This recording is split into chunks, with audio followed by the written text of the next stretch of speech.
Чалавек захінуў вочы рукой і разгублена ўглядваўся ў іх праз паўцемру каморы, святло ў якую паступала цераз вузкае вакенце пад самай крышай.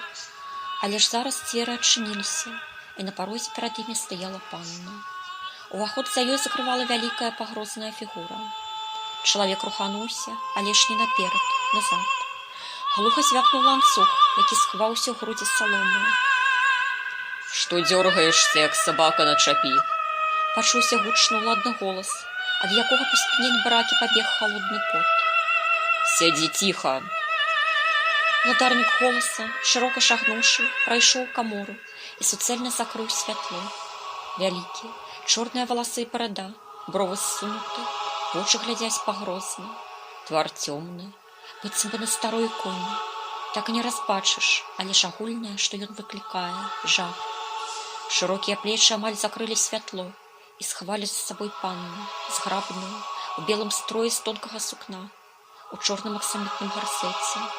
«Зараз з табой панна размаўляць будзе, тая, каго ты атруціць хацеў. Толькі руханіся.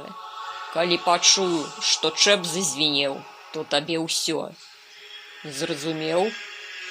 Вязень хутка кіўнуў калматай галавой. «Ну і добра. Каханая, я тут пастаю. Але ж глядзі нядоўга. Дзверы не зачыняй». Фігура развярнулася і адышла некуды ў бок за сцяну.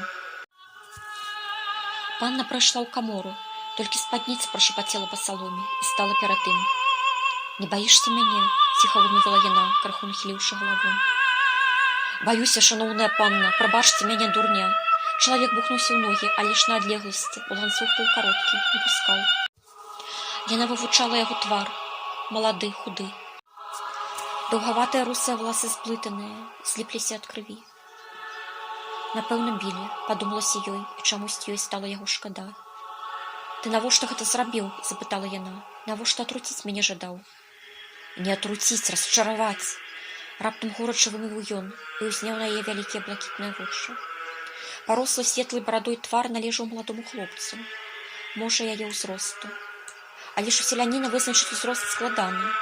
Цяжкая праца ды нястача робіць старэйшымі, чым тое на самой справе. Узрост яна вызначыла па барадзе. Тая расла не густа і была караткаватай. «Не голіць бараду», – падумалася ёй, непаганец. «У Бога верыш?» – спытала яна. «Хрысціянін я старой веры рускай».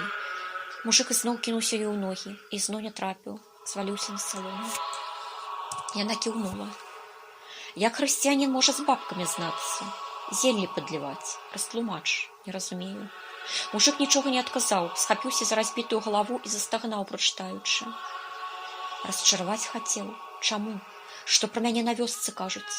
У вочы мне глядзі, гавары». Яе голас быў ціхі, мяккі, але ж уладны.